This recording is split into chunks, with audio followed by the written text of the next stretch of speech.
Hello everyone, I am Teacher Michelle and welcome to another episode of Unang Math. This is episode 62 and I will be covering the topic about linear expressions. In this episode, I will discuss what is a linear expression and I will be showing you examples of expressions that are considered linear expressions. In our previous episode, I already discussed the topic about term, constant term, coefficient, monomial, and polynomial. I will be using these terms more often in this episode. So if you did not yet watch episode 61, I encourage you to watch that episode for you to understand the topic about linear expressions.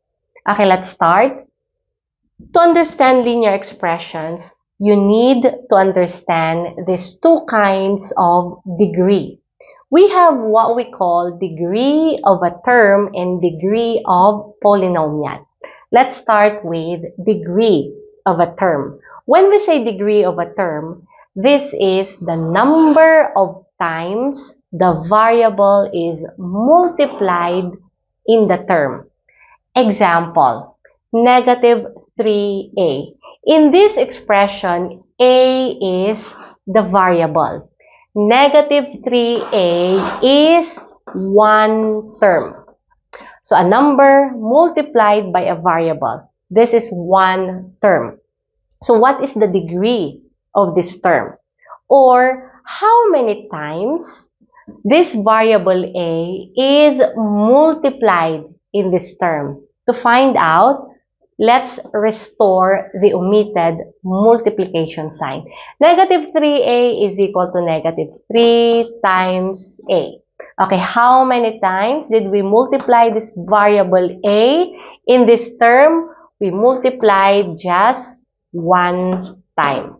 This expression is an example of a linear expression. How about for 5x raised to the power of 2? If we will restore the omitted multiplication sign, this is equal to 5 times x times x. Okay, how many times did we multiply this variable x in this term? We did 2 times. This expression is an example of quadratic expression. Okay, how about for 2x raised to the power of 3? This is equal to 2 times x times x times x. We multiplied the variable x 3 times. 2x raised to the power of 3 is an example of cubic expression. So to identify the degree of a term, okay, we just need to know the number of times the variable is multiplied in the term. If we multiply just one time, then it's a linear expression. If we multiply 2 times, it's quadratic expression. 3 times, then it's a cubic expression. Okay, let's move on. How about degree of a polynomial? When we say degree of a polynomial, this refers to the highest power of the variable in the polynomial expression. Okay, example. This polynomial expression x squared minus 2x plus 1 has 3 terms. X squared is one term, negative 2x another term, and 1 is another term. Okay, let's insert the omitted, let's insert plus sign. Okay, in this polynomial expression, what is the highest power of the variable? We can now omit or we can exclude first this term, positive 1, because it doesn't have a variable. X squared, if we will restore the omitted multiplication sign, this is x times x. Negative 2x is negative 2 times x. So in this polynomial expression, what is the highest power of the variable. Highest power is 2. So this expression is an example of a quadratic expression. Let's move on to the next example. 3a minus 1. 3a is one term, negative 1 is another term.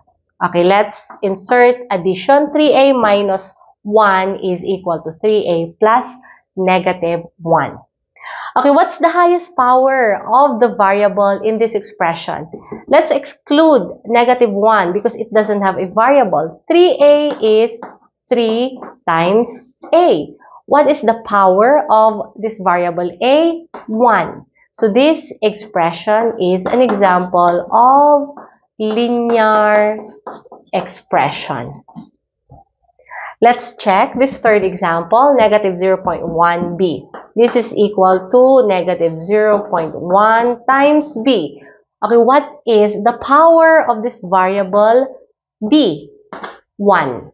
So this expression is an example of linear expression. So what does it mean then when we say linear expression? When we say linear expression, this is a polynomial expression of degree 1. That means the degree or the power of the variable in a polynomial expression is 1. So that is a linear expression. Okay, now that you know what is a linear expression, let's exercise by identifying if the following expressions are linear expressions or not. Okay, let's have the first one. 2x plus 6. Okay, we can exclude 6 here because it doesn't have a variable. Let's check 2x.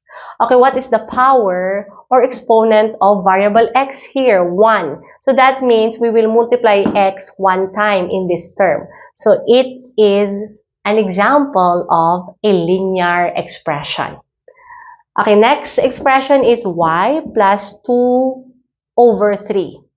Okay, y plus 3 is first term, y over 3 is first term, 2 over 3 is another term. Okay, we can exclude this term, 2 over 3, because it doesn't have a variable. Okay, let's get y over 3. If we will restore the omitted multiplication sign, this is equal to 1 over 3y. And the power of this variable y is 1, or we need to multiply y one time in this term. So this is also an example of a linear expression. How about negative x raised to the power of 3 plus 5? So we need to multiply this variable x 3 times. So this is like x times x times x. So this is not a linear expression. This is an example of a cubic expression. X squared minus 3. X squared is x times x. So it means it's not a linear expression. This is a quadratic expression. Okay, let's move on. 0 times x minus 2. Yes, x here has a power of 1 or exponent 1, but it is being multiplied by 0. Any number multiplied by 0, the answer is 0. So this is like 0 minus 2.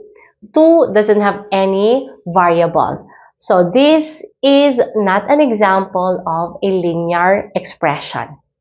Okay, the last expression is a raised to the power of 2 times 0 minus 5a. A raised to the power of 2 is a times a. So we multiplied a 2 times in this term. But we should multiply this one by 0. So this is 0, okay, minus 5a. Okay, this variable a has an exponent or power of 1. So that means this variable a is multiplied one time in this term. So this is an example of a linear expression. Okay, there is a key point that I want you to understand here. If a variable is written in the denominator part of a fraction, this is not considered a term. This is not a polynomial. Therefore, this is not a linear expression, or this is not considered a linear or example of a linear expression. Okay, you might ask, we can actually write this as 1 divided by x. And if we will get the reciprocal, this is 1 times 1 over x. Remember, when we say term, number times number, variable times variable, or number times variable, or variable times number. Here, this is a number, but 1 over x is a number and at the same time variable. That's why this is not a term. So if it's not a term, it's not a polynomial, then it's also not a linear expression. Okay, this time, let's answer this simple activity. Which of the following is linear expression? Okay, if we are going to take a look at C and D, variable is in the denominator part. So, just like what I've said, it's not a term, a polynomial, it's not a linear expression. So, C and D are not linear expression. Okay, let's check letter A. 2x minus x squared plus 1. Okay, here, this variable x is multiplied one time. Here, since the exponent is 2 or the power is 2, x times x. So, the highest exponent is 2. So, that means this is an example of quadratic expression. So, this is not the answer that we're looking for. Okay, how about for B? 5 minus x over 5. 5 is one term. Negative x over 5 is another term. Okay, let's take a look at this negative x over 5. If we will restore the omitted multiplication sign, this is equal to negative 1/5 x. Okay, this variable x is multiplied one time in this term. So, B is an example of a linear expression. Okay, let's go to letter E. 0 times x minus 8. Yes, x here has an exponent 1, but it is being multiplied by 0. So, any number multiplied by 0 is 0. So, this is like 0 minus 8. And it doesn't have, 8 doesn't have any variable. So, this is not a linear expression. So, the answer to this question is letter B. Okay, for this next activity or question, it's for you to answer. Okay, the polynomial negative 3x squared plus 5x minus 1 has a coefficient of a 4x, a constant term of b, and a degree of c. The question is, what is the value of a plus b plus c? So in this problem, you have to identify in this polynomial expression the coefficient, constant term, and the degree. Okay, coefficient is represented by a, constant term is b, degree is c. So you're going to find the value of a plus b plus c. You can write your answer in the comment section.